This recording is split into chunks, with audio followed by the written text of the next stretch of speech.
இரண்டாம் வருகை என்கிற ஒரு தலைப்பு. இம்முறை இயேசு தமிழ்நாட்டு சேரியில் பறையனாய் பிறந்தார். மாட்டுத் தொழுவத்தை போன்றதொரு குடிசையில் எந்த அறிவிப்பும் இல்லாத எளிமையான பிறப்பு. இப்படி இரண்டாம் வருகை என்கிற இந்த தலைப்பிலே அவர் கவிதை சொல்லிக்கொண்டு வருகின்ற பொழுது ஒரு இடத்திலே சொல்லுகிறார், ஜாதியை ஒழியுங்கள், மதங்களை அழியுங்கள், தனி சொத்துடைமையை நீக்குங்கள், ஏகாதிபத்தியத்தை நிர்மூலமாக்குங்கள் என்று சொல்லுகிறார். ஜாதி ஒழிப்பு, annihilation of caste, Baba Saheb Ambedkar எழுதிய ஒரு நூல். மதங்களை அழியுங்கள், தந்தை பெரியார் சொல்லுவார், மதம் வேண்டாம். தனி சொத்துடைமை என்பது மார்க்ஸ். இந்த 4 வரியில் தந்தை பெரியாரையும் பாபா சாஹேப் அம்பேத்கரையும் காரல் மார்க்ஸையும் கொண்டு வந்து வைத்து அவர் இப்படி இந்த கவிதையை கொண்டு செல்கிறார். காவலர் கூட்டம் வந்து அவரை கைது செய்து கொண்டு போனது. ஆயுதம் ஏதுமில்லாதிருந்த அவரை காவலர்களை தாக்கினர் என்று சொல்லி வழியிலே சுட்டு கொன்றார்கள் என்று இயேசு 2ஆம் முறையாக வருகை புரிந்தால் இப்படித்தான் அவர் ஆவார் என்று தன்னுடைய படைப்பின் வாயிலாக இந்த கவிதை வந்து பார்த்தீர்கள் என்றால் லாங்ஸ்டன் ஹியூக்ஸ் கவிதையை தழுவி எழுதப்பட்ட ஒரு கவிதை. ஒரு மேலை நாட்டு கவிஞன், கருப்பர் மக்களை பற்றி எழுதக்கூடிய ஒரு கவிஞன். அந்த கவிஞனுடைய கவிதையை தழுவி எழுதப்பட்ட ஒரு கவிதையாக இந்த கவிதையை படைப்பாளி கவிஞர் நமக்கு கொடுத்திருக்கிறார். ஆகவே இப்படியான ஒவ்வொரு கவிதையும் நம்ம சொல்லிக்கிட்டே போகலாம். சில கவிதைகளை நம்ம வாய்ப்பு கிடைக்கின்ற பொழுது சொல்லிக்கொள்ளலாம், வேறொரு தருணத்தில் பேசலாம். மிக முக்கியமான கவிதைகளாக ஒரு இடத்துல சொல்கிறாரு, கோபம் பழகு. ஒரு கவிதையில் சொல்லுகிறார், கோபம் பழகு என்கிற ஒரு கவிதை. அந்த கவிதையில் சொல்கிறாரு, அடிக்கடி இல்லாவிட்டாலும் பரவாயில்லை, அவ்வப்போதாவது கோபப்படு, கோபம் பழகு என்று சொல்லுகிறார். நகங்களை சீவி பளபளப்பு ஏற்றி வெங்காயம் உரிக்காதே என்றெல்லாம் சொல்லி கொண்டு வருகின்ற பொழுது, கோபம் பழகு, இல்லாவிட்டால் அவ்வப்போதாவது, அடிக்கடி இல்லாவிட்டாலும் அவ்வப்போதாவது கோபம் பழகு, சாதியின் பேரால் உன்னை தள்ளினில் என்பவனை, அதிக உழைப்பை பெற்றுக்கொண்டு கூலி தர மறுப்பவனை, கலை என்ற பெயரில் வியாபாரம் செய்பவனை, அதிகார பீடத்திலிருந்து அடிமையாய் நடத்துபவனை ஒரே ஒரு முறையாவது முறைத்து பார்த்து கோபப்படு. ஒரே ஒரு முறையாவது முறைத்து பார்த்து, சாதியின் பேராலும் உழைப்பை பெற்றுக்கொண்டு கூலி தராமலும் கலை என்ற பெயரில் வியாபாரம் செய்பவர்களையும் நீங்கள் அதிகார பீடத்திலிருந்து அடிமையாய் நடத்தக்கூடியவர்களையும் பார்த்து கோபப்படுங்கள் என்று சொல்லுகிறார். அந்த கோபம் என்பது வன்முறைக்கான கோபம் கிடையாது, அறிவார்ந்த கோபமாக நாம் புரிந்து கொள்ள வேண்டும், உரிமைக்கான கோபமாக புரிந்து கொள்ள வேண்டும். இப்படியான ஒரு படைப்பாளி, ஒரு கவிஞர். சமகாலத்தில் இவர் டாக்டர் அம்பேத்கர் சொல்லுவார், நீ என்னை அடிமை என்று கருதுகின்ற பொழுது, அடிமை என்று சொல்லுகின்ற பொழுது உன்னை கொல்வது என்னுடைய கடமை என்று சொல்லுவார். அந்த சிந்தனை நம்மளுடைய கவிஞருடைய படைப்பு பார்வையில், அதிகார பீடத்திலிருந்து என்னை அடிமையாய் நீ நடத்துகின்ற பொழுது அடிக்கடி இல்லாவிட்டாலும் பரவாயில்லை, அவ்வப்போதாவது கோபப்படு, கோபம் பழகு என்று நம்முடைய படைப்பாளி கவிஞர் சொல்லுகிறார். ஆகவே அப்படி ஒவ்வொரு கவிதையிலும் தலித் அப்படிங்கிற ஒரு தலைப்பில், தலித் என்கிற ஒரு தலைப்பில் ஒரு கவிதை சொல்கிறாரு. எப்படி சொல்கிறாருனாக்க, இன்றும் பொது கிணறுகளில் தண்ணீர் எடுக்க முடியவில்லை, பொது சாலைகளில் பயணிக்க முடிவதில்லை. இன்றைக்கி வந்தீங்கன்னா பெரம்பலூரில் ஒரு கிராமத்தில், பேரளிங்கிற கிராமத்தில் தெருவில் நடக்க முடியாது. ஜாதி இந்துக்கள் வாழக்கூடிய தெருவில் ஒடுக்கப்பட்ட மக்கள் இன்றைக்கி நடக்க முடியாது. அதை கவிஞர் எப்படி சொல்கிறாருன்னு பாருங்கள். சேரி போனம் ஊருக்குள்ளே வந்தா ஊருக்கு ஆகாது என்று பழைய வேதம் பேசியே எனக்கான மனித உரிமையை தடுக்கிறாய்.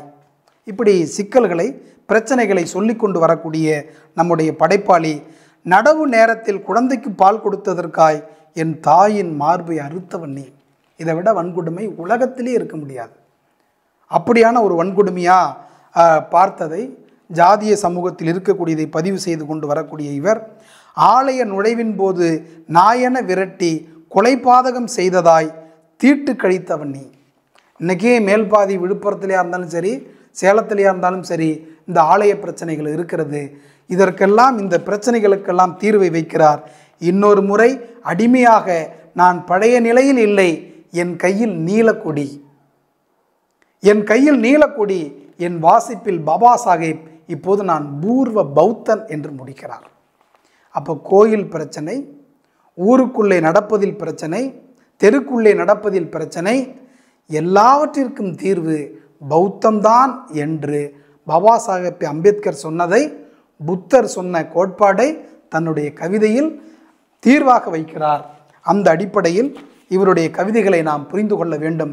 நூல் முழுவதுமாகவே கேள்விகள் என்று ஒரு கவிதை, மிக அற்புதமான கவிதை. எல்லா குழந்தைகளும் படிப்பறிவினை பெற வேண்டும், எல்லா குழந்தைகளுக்கும் கல்வி அறிவை கொடுக்க வேண்டும் என்பதுதான் கவிதையினுடைய சாராம்சம். பள்ளிக்கு போனால் அவர்கள் உன்னை கேள்வி கேட்பார்கள் பாடப்புத்தகத்திலிருந்து என்று அந்த கவிதையை தொடங்கி அந்த கவிதையில் சொல்லுவார், குழந்தைகள் தினத்தில் கூட நீ கொண்டாடப்படவில்லையா? அப்படியானால் கேள், உன் வெளிச்சத்தை திருடியது எந்த இருட்டு என்று சொல்லிக்கொண்டே, சுதந்திர தேசமே சிறுவர்களின் உழைப்பில்தான் முன்னேறப் போகிறாயா? இப்போது நீ கேள்வி கேள் என்று சொல்லுவார். ஆகவே குழந்தைகளுக்கு கல்வி சொல்லிக் கொடுக்க வேண்டும், கல்வி எல்லா குழந்தைகளுக்கும் கிடைக்க வேண்டும் என்ற அடிப்படையில் எழுதப்பட்ட இந்த கவிதை, இது எல்லாருக்கும் கொடுக்க வேண்டும் என்கிற இவருடைய சிந்தனை. இது அப்படியே நம்ம ரஷ்யாவில் பார்த்தோம் என்றால், லெனின் ஆட்சி காலம், லெனின் ஆட்சிக்கு வந்து விட்டார். ரஷ்யாவில் படித்தவர்களுடைய எண்ணிக்கை 2 விழுக்காடு தான்.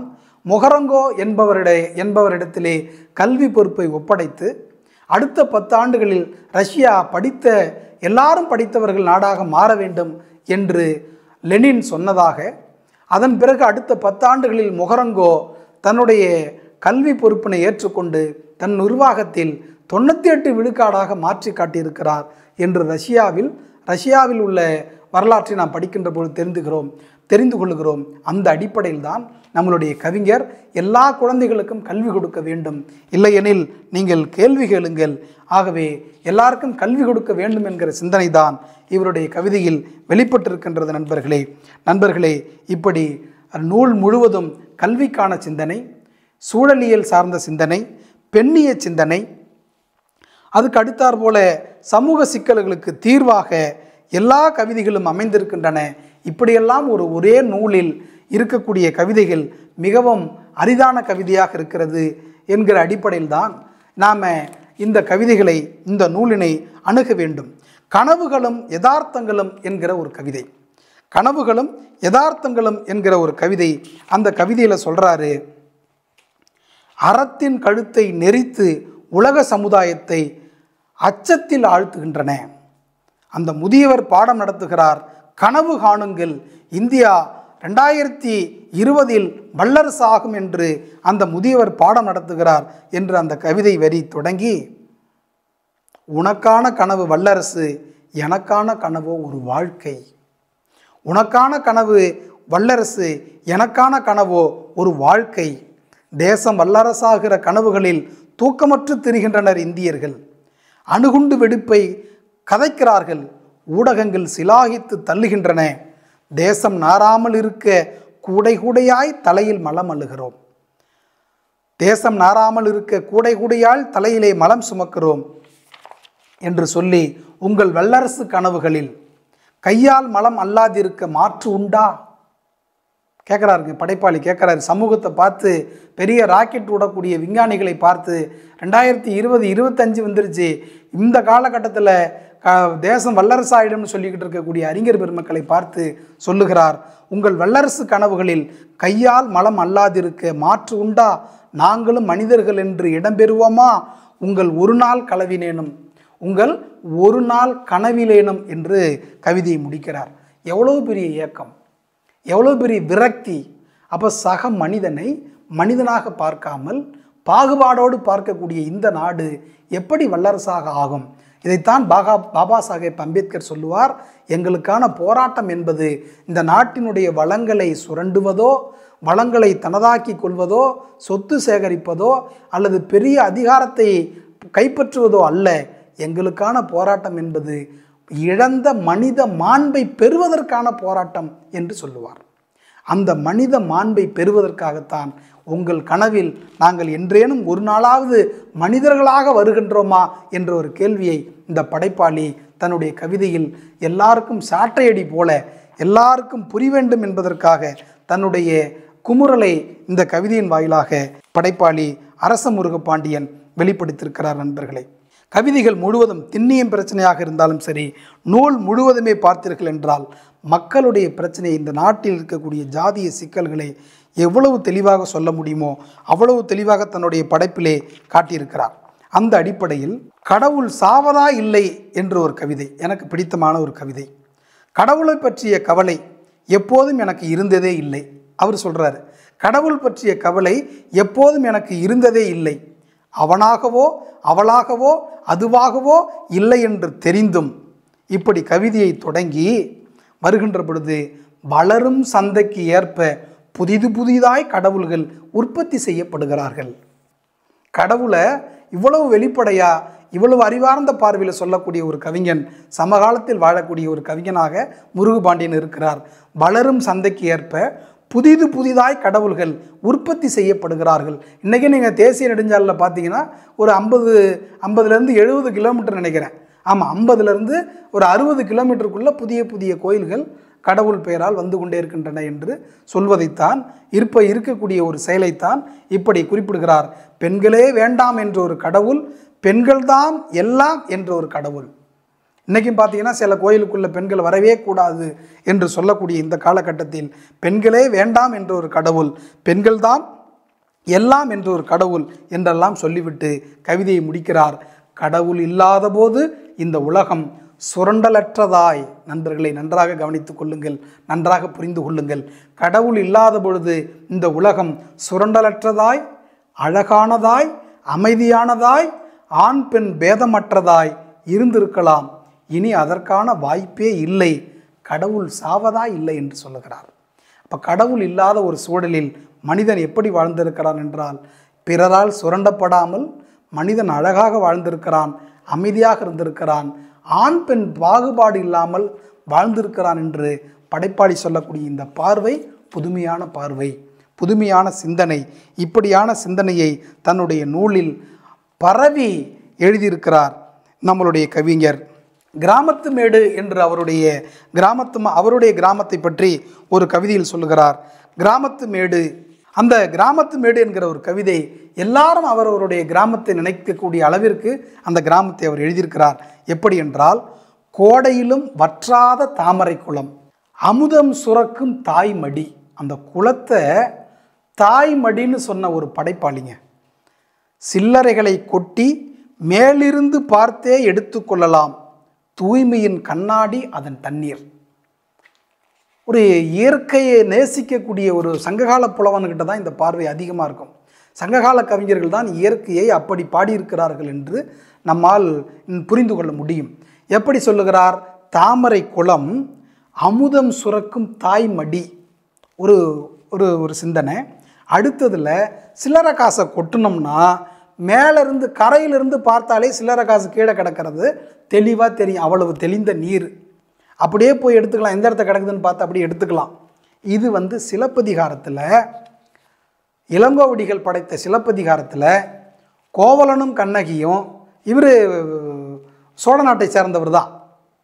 கிராமத்து மேடு சோழ நாட்டில் தான் வருது, வேளாங்கண்ணிக்கு பக்கம்தான் வருது. சோழ நாட்டிலிருந்து பாண்டிய நாட்டுக்கு போகக்கூடிய கோவலனும் கண்ணகியும் போகும்பொழுது இடையில் சோழ நாட்டை தாண்டின பிறகு பாண்டிய நாட்டில் வரக்கூடிய ஒரு நதியில் தெளிந்த நீர் இருப்பதாகவும், தெளிந்த நீரில் செடிகள் இருப்பதாகவும், அந்த செடியில் இருக்கக்கூடிய வேர்கள் மேலே இருந்து பார்த்தாலே தெளிவாக தெரியும். வரக்கூடிய நீரின் வேகத்துக்கு ஏற்றார் போல் அந்த வேர்கள் ஆடும். இளங்கோவடிகள் அந்த நீர் ஆடக்கூடிய செடியினுடைய வேர் கோவலன் மதுரையில் கொலை செய்யப்படுவான் என்று கருதி நடுங்குகின்றன என்று எழுதியிருப்பார்.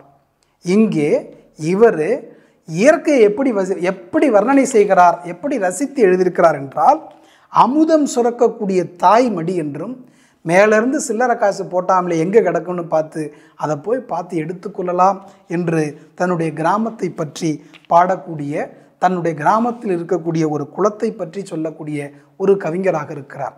அது மட்டுமல்ல, அந்த ஊரில் மத பாகுபாடு இல்லாமல், மனிதர்கள் பாகுபாடு இல்லாமல் வாழக்கூடிய ஒரு கிராமம். அநேகமாக கிராமத்து மேடாகத்தான் இருக்கிறது. நிறைய கிராமங்கள் அப்படி இருக்க வேண்டும் என்கிற ஒரு ஆசையும் அவருக்கு இருக்கிறது. திருநீர் பூசும் கிறிஸ்தவர்கள், சிலுவை போடக்கூடிய கிறிஸ்தவர்கள், இப்பொழுது திருநீர் பூசும் கிறிஸ்தவர்கள், சிலுவை போடும் இந்துக்கள், திருநீர் பூசக்கூடிய இந்துக்கள் சிலுவை போட்டுக் கொள்ளுகிறார்கள். மதம் பிரிக்காத, மதம் பிடிக்காத மனிதர்கள் வாழக்கூடிய ஊர் எங்கள் ஊர் என்று தன்னுடைய கிராமத்து மேடு என்கிற கிராமத்தை பற்றி சொல்லுகிறார். அதற்கு அடுத்தாற் போல அந்த கவிதையில் கிராமத்து மேடு என்கிற கவிதையை முடிக்கின்ற பொழுது, அடிமைத்தனத்தின் நிழல் படாத சுயமரியாதையின் சுவடுகள் பதித்த எங்கள் கிராமம் இந்த தேசத்தின் மூச்சுக்குழல் என்று சொல்லுகிறார்.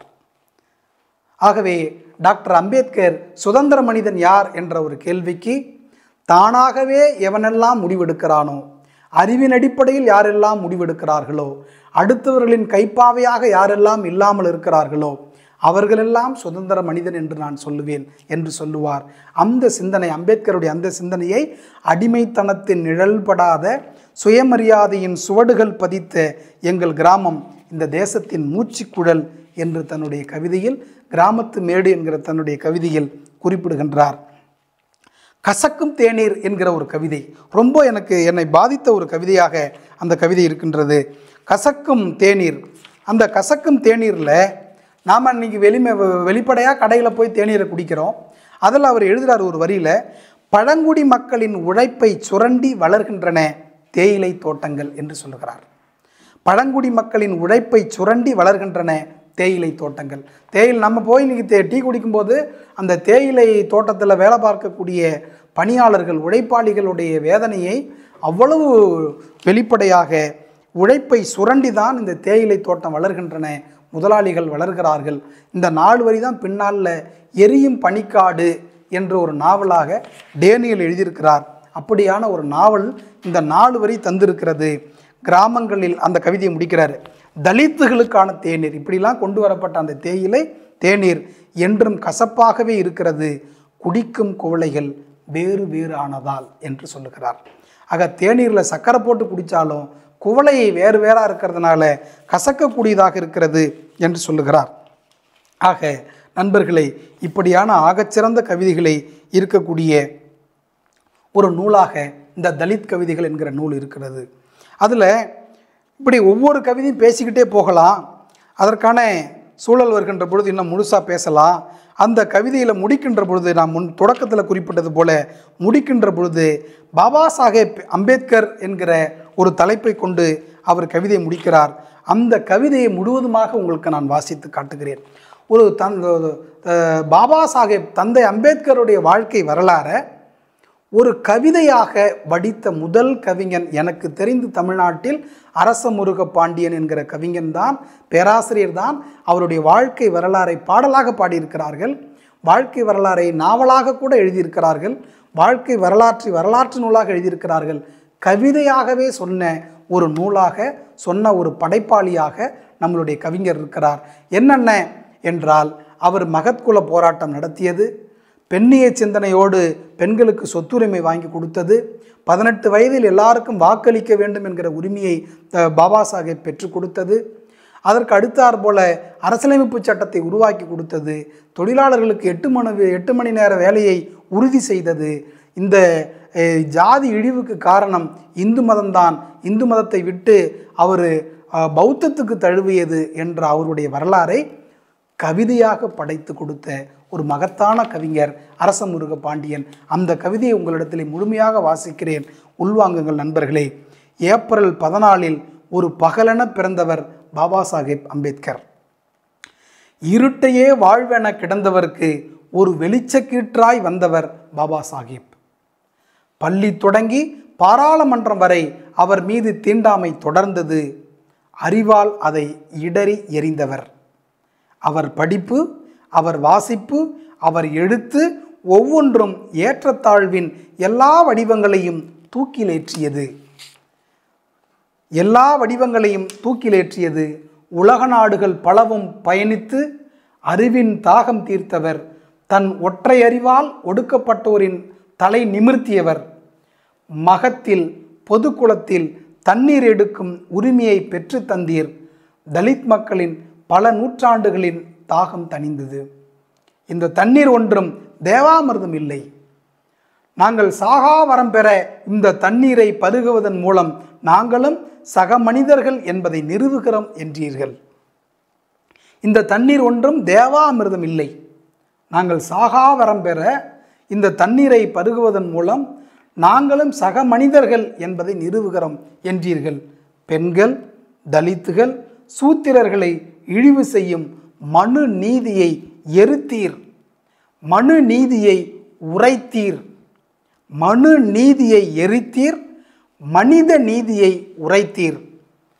மகாத்மாக்கள் ஜாதியின் புனிதத்தை கட்டமைத்த போது அதை சாக்கடை கழிவென புறந்தள்ளியவர் நீங்கள். சாதி மனங்களில் நெழியும் புழுவென உரைத்தவர். மகாத்மாக்கள் ஜாதியின் புனிதத்தை கட்டமைத்த போது அதை சாக்கடை கழிவென புறந்தள்ளியவர் நீங்கள். ஜாதி மனங்களில் நெளியும் புழுவென உரைத்தவர். தலித்துகளின் தன்மானம், சுயநிர்ணயம், இரட்டை வாக்குரிமை வட்டமேசை மாநாட்டில் வாங்கி தந்தீர். காந்தியின் கபட நாடகத்தால் அதை இழந்தபோது காலம் முழுவதும் ஜாதி இந்துக்களின் நுகத்தடியில் என் மக்களை பூட்டிவிட்டாரே காந்தி என்று வருத்தப்பட்டவர் நீங்கள். ஜாதி இந்துக்களின் நுகத்தடியில் என் மக்களை பூட்டிவிட்டாரே காந்தி என்று வருத்தப்பட்டவர் நீங்கள். உழைப்பாளர்கள் ஆலைகளில், பண்ணைகளில் நேரம் காலம் இல்லாமல் இரத்தை வியர்வை சிந்தி உழைத்தார்கள். எந்திரங்களோடு எந்திரமாக, மாடுகளோடு மாடாக பிணைக்கப்பட்டார்கள். ஒரு போராட்டமின்றி, ஒரு தடியடியின்றி, ஒரு துப்பாக்கிச்சூடு இன்றி, ஒரு படுகொலைகள் இன்றி 8 மணி நேரத்தை ஒரு சொட்டு மையில் சட்டமாக்கினீர்கள். ஒரு போராட்டமின்றி, ஒரு தடியடியின்றி, ஒரு துப்பாக்கிச்சூடு இன்றி, ஒரு படுகொலைகள் இன்றி 8 மணி நேரத்தை ஒரு சொட்டு மையில் சட்டமாக்கினீர்கள். உழைப்பவர் நல சட்டங்களை உங்கள் அறிவால் தீட்டி தந்தீர். நீங்கள் அல்லவோ உழைக்கும் மக்கள் தலைவர். இந்தியாவில் நீங்கள்தானே புரட்சியாளர். காந்தியின் ராமராஜ்ய கனவை தீயிலிட்டு, காந்தியின் ராமராஜ்ய கனவை இந்து ஸ்வராஜ்யம் தீயிலிட்டு மனுவாதிகளின் ஜாதிய வன்மத்தை புதைக்குழியில் தள்ளி அரசியலமைப்பு சட்டம் என்னும் புதிய மானுடத்தை எழுதி தந்தீர். காந்தியின் ராமராஜ்ய கனவை இந்து ஸ்வராஜ்யம் தீயிலிட்டு மனுவாதிகளின் ஜாதிய வன்மத்தை புதைகுடியில் தள்ளி அரசியலமைப்பு சட்டம் என்னும் புதிய மானுடத்தை எழுதி தந்தீர். அனைவரும் சமம் என்று சட்டம் எழுதினீர். அனைவரும் சமம் என்று சட்டம் எழுதினீர். பெண்ணை மாயப்பிசாசு, பாவயோனியில் பிறந்தவர்கள், நாற்றம் எடுத்தவர்கள், ஆணை மயக்குபவர்கள், சிந்திக்கும் திறன் அற்றவர்கள், ஆணை சார்ந்து வாழ் என்றார்கள். வீட்டு சிறையில் அடங்கு, கற்பை கவசமென அணிந்து கொள். கணவனே தெய்வம், அவனை திருப்தி செய்வதே பிறவியின் லட்சியம். அவள் இமைகளையும் தைத்து வைத்தார்கள். குழந்தை மனமாய், சதியாய், பரத்தையாய், விதவியாய் பெண்ணின் திசை வழியெங்கும் விலங்குகள். அவள் பறந்து விடாதபடி இறக்கைகளை வெட்டிவிட்டார்கள். குழந்தை மனமாய், சதியாய், பரத்தையாய், விதவியாய் பெண்ணின் திசை வழியெங்கும் விலங்குகள். அவள் பறந்து விடாதபடி இறக்கைகளை வெட்டிவிட்டார்கள். அண்ணலே, பெண்கள் முன்னேற்றமே ஒரு தேசத்தின் முன்னேற்றம் என்றவரே, ஆணுக்கு இருக்கும் அத்தனை உரிமையையும் பெண்ணுக்கும் உண்டென்று சட்டம் தந்தவரே, தந்தையே, உங்களால் தானே பெண்களுக்கு மனிதம் வாய்த்தது. அண்ணலே, உங்கள் பெயரை நாங்கள் உச்சரிக்கிற போதெல்லாம் சூரியன் எங்கள் திசையில் பூத்தது. அண்ணலே, உங்கள் பெயரை நாங்கள் உச்சரிக்கிற போதெல்லாம் சூரியன் எங்கள் திசையில் பூத்தது. அண்ணலே, உங்களையே உருக்கித்தானே எங்களுக்கு வெளிச்சம் தந்தீர். உங்கள் மேதமை, ஆற்றல், வருவாய், வாழ்க்கை அனைத்தையும் ஒடுக்கப்பட்டோர் நலனுக்காகவே ஈந்தீர். நீங்கள் மட்டும் இல்லாவிட்டால் காலம் காலமாய் நாங்கள் அடிமை சங்கிலிகளையே அணிந்து கொண்டிருப்போம். சாதி புதைக்குழிக்குள் மூழ்கி செத்திருப்போம். விடுதலையின் பொருள் தெரியாமலே எரிந்து போயிருப்போம். எங்கள் மீட்பரே, உங்களால் தான் நாங்கள் உயர்ந்தோம். ஜாதியம், இந்துத்துவம், பார்ப்பனியம், அரசு நிறுவனங்கள் அனைத்தும் ஏற்றத்தாழ்வை பாதுகாப்பவை என்றீர். ஜனநாயகம் ஆயுதம் தாங்காத புரட்சி என்றீர்கள். புத்தரா மார்க்ஸா என்பதில் புத்தரையே தேர்வு செய்தீர்கள். பல லட்சம் மக்களோடு பௌத்தம் தழுவி எம்மை இந்துத்துவ இழிவிலிருந்து மீட்டெடுத்தீர்கள். தீட்சா பூமி புரட்சி மலர்ந்த பூக்காடு. பல லட்சம் மக்களோடு பௌத்தம் தழுவி எம்மை இந்துத்துவ இழிவிலிருந்து மீட்டெடுத்தீர்கள். தீட்சா பூமி புரட்சி மலர்ந்த பூக்காடு. புராணங்கள், இதிகாசங்கள், வேதங்கள் அனைத்தும் புழுகு மூட்டைகள் என்று கட்டுடைத்தீர்கள். அறிவரே, உங்களால் தான் நாங்கள் பகுத்தறிவை பெற்றோம். புரட்சியாளரே, தேசமெங்கும் உமக்கு சிலைகள். அது சிலைகள் அல்ல, எங்கள் உயிர் உறையும் கூடு. உரிமைகளை கேட்கும் ஏடு. எங்கள் இருப்பை உறுதி செய்யும் வீடு. எங்கள் கல்வியை, எங்கள் வேலைவாய்ப்பை, எங்கள் நிலத்தை, எங்கள் வாழ்வை, எங்கள் அதிகாரத்தை வென்று தரும் மீட்பு. உங்கள் வழியில் கற்பிக்கிறோம், போராடுகிறோம், ஒன்றுபடுகிறோம். அறிவு திருவிழாவாக ஆண்டு முழுவதும் உலகம் முழுவதும் உனது பிறந்த நாளும் நினைவு நாளும் கொண்டாடப்படுகின்றன. வேறு எந்த தலைவருக்கும் கிடைக்காத பெருமை உங்களுக்கு. ஒரு மனிதன் ஒரு வாக்கை பெற்று தந்தீர். வாக்களிப்பதில் சமத்துவத்தை நிலைநாட்டினீர். ஒரு மனிதன் ஒரு மதிப்புக்காக போராடினீர். உங்கள் போராட்டத்தை நாங்கள் தொடர்கிறோம். மழை நீரை போல தூய்மையானவரே, அநீதிக்கு எதிராக எரிமலை போல வெடித்தெழுந்தவரே, புத்தகங்களையும் மனிதர்களையும் நேசித்த பேரறிவாளரே, நீங்கள் கனவு கண்ட சமத்துவ மலர உங்கள் அறிவை கையிலேந்தி போராடுவோம் தந்தையே என்று அந்த கவிதையை முடிக்கிறார். நண்பர்களே, மரம் வளருங்கள், எல்லோருடைய வீட்டிலும் மரம் வளருங்கள் என்று இந்த படைப்பாளி எப்படி சொல்லுகிறார் என்று ஒரு கவிதை இருக்கின்றது. கவிக்கோ அப்துல் ரஹ்மான் தன்னுடைய ஒரு கவிதையில் சொல்லியிருப்பார், உங்களுக்கு எப்போவாவது சூடு சுரணை வந்தால், இங்கே நடக்கக்கூடிய அநீதிகளை கண்டு எப்போவாவது உங்களுக்கு சூடு சுரணை வந்தால், அதை எதிர்த்து அநீதி பண்ணுறவர்களை தாக்குவதற்காக தடிகள் வேண்டும். தடிகள் செய்வதற்காவது மரங்கள் வேண்டும். அதற்காவது மரம் வளருங்கள் என்று ஒரு கவிதையில் சொல்லியிருப்பார். நம்முடைய கவிஞர் அரச முருகு பாண்டியன் தன்னுடைய கவிதையில் எப்படி சொல்லுகிறார் என்றால், மரத்திற்கு கீழேதான் மனிதன் மனிதனாகிறான். போதி மரம் புத்தனை தந்தது, சிலுவை மரம் இயேசுவை தந்தது, தூக்கு மரம் பகத்சிங்கை தந்தது, உன் வீட்டு வேப்ப மரம் ஒரு கவிஞனையே தந்துள்ளது. வீட்டுக்கு வீடு மரம் வளர்ப்போம் என்று சொல்லுகிறார். தன்னுடைய தலைவியினுடைய வீட்டில் இருக்கக்கூடிய வேப்ப மரம், தன்னுடைய தலைவியும் அந்த வேப்ப மரமும் என்னை கவிஞனாக்கியது என்று சொல்ல வரக்கூடிய கவிஞர் எப்படி சொல்லுகிறார் என்றால், வீட்டுக்கு வீடு மரம் வளருங்கள் என்று சொல்வதற்கு புத்தனில் தொடங்கி பகத்சிங் வரைக்கும் சொல்லுகிறார்.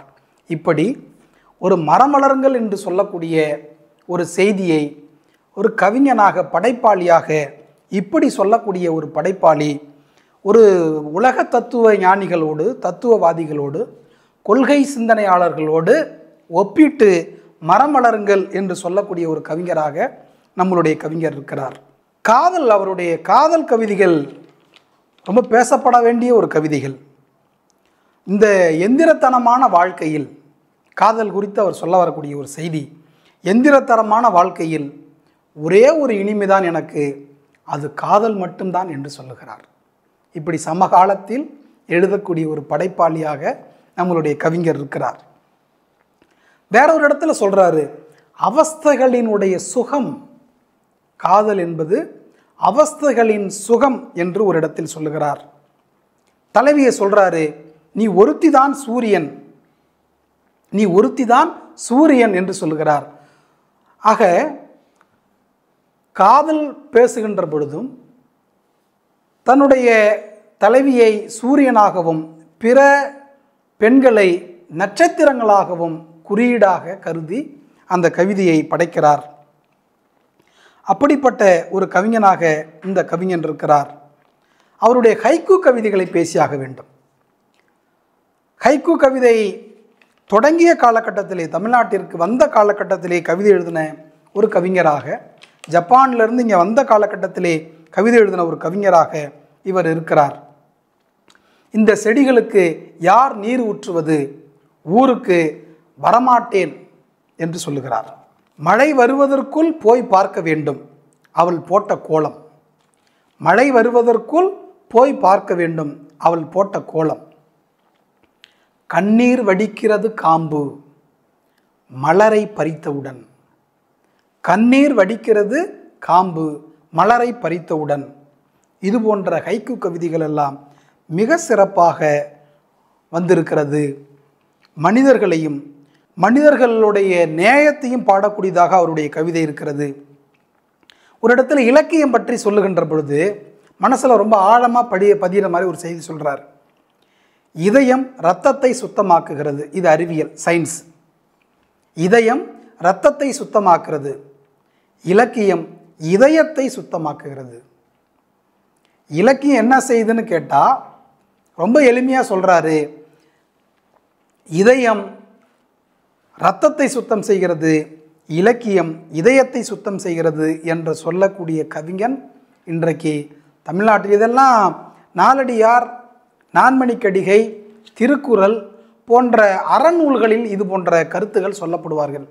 உங்கள் மனதிலே இருக்கக்கூடிய அழுக்கை நீக்குவதுதான் இலக்கியம் என்று அந்த நூலுக்கு உரை எழுதின உரையாசிரியர்கள் சொல்லுவார்கள். கவிதையாக எளிமையாக 4 வரிகளில் இதயம் அறிவியல், இலக்கியம் உங்களுக்கு என்ன பணிகளை செய்கிறது, அறிவை தருகிறது என்று சொல்லக்கூடிய கவிஞராக நம்மளுடைய கவிஞர் இருக்கிறார். இவருடைய இந்த ஹைக்கூ கவிதைகளில் என் தோட்டத்தில் பூக்கள் மலரும் அவளின் வருகை, என் தோட்டத்தில் பூக்கள் மலரும் அவளின் வருகை என்று ஒரு ஹைக்கூ கவிதை. வாழ்த்துக்கள் கையில் கொடுக்க ஏதும் இல்லை. வெறும் வாழ்த்து தான் சொல்கிறது, அவ்வளோதான். என்கிட்ட வேறு எதுவும் என்னிடத்தில் இல்லை என்பதை ஒரு ஏழ்மையில் இருந்தாலும் மனம் திறந்து பாராட்டக்கூடிய ஒரு பண்பை, ஒரு கருத்தை, வாழ்த்துக்கள் கையில் கொடுக்க ஏதுமில்லை என்று சொல்லுகிறார். தாத்தா விட்டு போனது இது ஒன்றுதான் என் பெயர். இன்னொரு கவிதையில் சொல்கிறாரு, தாத்தா விட்டு போனது இது ஒன்றுதான் என் பெயர் என்று சொல்லுகிறார். துணிக்கொடிதான் என்றாலும் மலர்கள் பூக்கும் இன்று சுதந்திர தினம். துணிக்கொடிதான் என்றாலும் மலர்கள் பூக்கும் இன்று சுதந்திர தினம். இப்படி சுதந்திரத்தை இவ்வளவு ஒரு ஆழமான பார்வையோடு பார்க்கக்கூடிய சமகால கவிஞனாக நம்மளுடைய அரச முருகப்பாண்டியன் இருக்கிறார். இது போன்ற காதல் கவிதைகள், ஹைக்கூ கவிதைகள் இதையெல்லாம் எழுதியிருக்கிறார் இந்த நூலில், இந்த தலித் கவிதைகள் என்கிற நூலில். இந்த நூலிற்கு அணிந்துரை வழங்கியிருப்பவர்கள் யாராருன்னு பார்த்தா அதுவே பெரிய பிரமிப்பாக, பெரிய ஆளுமைகள். பஞ்சாங்கம் என்ற ஒரு ஆளுமை, கவிப்பேரரசு வைரமுத்து என்ற ஒரு ஆளுமை, கனவு கற்பனை காகிதம் என்ற ஒரு புத்தகத்தின் வாயிலாக புகழ்பெற்ற கவிஞர் மீரா, நா. காமராசன், பாலா என்கிற பாலச்சந்திரன், லீலாவதி, டாக்டர் லீலாவதி என்கிற ஒரு ஆளுமை, பெண் ஆளுமை. இந்த மனுஷங்கடா நாங்கள் மனுஷங்கடா என்ற பாடல் ஒடுக்கப்பட்டோரின் தேசிய கீதம் என்று சொல்லக்கூடிய அளவிற்கு புகழ்பெற்ற ஒரு பாடல். அந்த பாடலை எழுதின பேராசிரியர் இன்குலாப். அந்த இன்குலாப் அவருடைய அணிந்துரை, சுஜாதா அவருடைய அணிந்துரை. இப்படி தமிழ்நாட்டில் தமிழ் உலகம் அறிந்த ஆகச்சிறந்த ஆளுமைகள், பெண்ணிய ஆளுமைகளும் ஆண் ஆளுமைகளுமாக இந்த நூலிற்கு அணிந்துரை வழங்கியிருக்கிறார்கள். அப்படிப்பட்ட ஒரு நூலாக இந்த நூல் இருக்கிறது. ஆகவே இந்த நூல் முழுவதும் மனிதர்களின் பிரச்சனைகளை பாடுபொருளாக கொண்டு கவிஞர் பாடியிருக்கிறார். மனிதர்களின் பிரச்சனைகள், இந்தியாவினுடைய பிரச்சனைகள், மக்களின் பிரச்சனைகளுக்கு தீர்வும் இந்த படைப்பாளி இந்த நூலில் வைக்கிறார். இந்த நூல் முழுவதும் பாபா சாஹேப் அம்பேத்கருடைய சிந்தனைகள், தந்தை பெரியாரின் கருத்தியல்கள், காரல் மார்க்சின் சிந்தனைகள், இது எல்லாவற்றையும் சார்ந்து அன்பு அன்பு அன்பு, மனிதம் மனிதம் என்று சொல்லக்கூடிய பகுத்தறிவியும் மனிதத்தையும் சொல்லக்கூடிய புத்தம், இதைத்தான் இந்த கருத்துக்களை, இந்த கொள்கைகளை, இந்த சிந்தனைகளை நூல் முழுவதும் கவிதைகளாக பாடியிருக்கிறார். ஆக அன்பு வேண்டும் என்போர், மனித நேயம் தெரிந்து கொள்ள வேண்டும் என்போர், மக்கள் பிரச்சனையை தெரிந்து கொள்ள வேண்டும், மக்கள் பிரச்சனைகளுக்கு தீர்வை கண்டுபிடிக்க வேண்டும் என்று நினைப்பவர்கள், இலக்கியவாதிகள் வாசிப்பாளர்கள் வாசிக்கக்கூடிய ஒரு நூல்தான் தலித் கவிதைகள். புலம் என்கிற பதிப்பகம் வெளியிட்டிருக்கிறது. இந்த நூலினை அரசமுருக பாண்டியன் அவ்வளவு சிறப்பாக எழுதியிருக்கிறார். எல்லோரும் வாசிக்கக்கூடிய ஒரு நூலாக இந்த நூலை நான் பரிந்துரை செய்கிறேன். அப்படியான சிந்தனைகள் இருக்கக்கூடிய ஒரு நூலாக இந்த நூல் இருக்கிறது. ஆகவே நண்பர்களே, இந்த நூலின் பெரும்பாலான கருத்துக்களை நீங்கள் இன்னும் படித்து, நான் 1-2 செய்தி மட்டும்தான் சொல்லியிருக்கிறேன். ஆகவே முழுமையாக படித்து அறிந்து கொள்ள வேண்டும். இப்படி ஒரு வாய்ப்பு கொடுத்த புளு மீடியா ஆர்ட்டுக்கும் இதனுடைய நேயர்களுக்கும் என்னுடைய நன்றியை சொல்லி விடைபெறுகிறேன். நன்றி, வணக்கம்.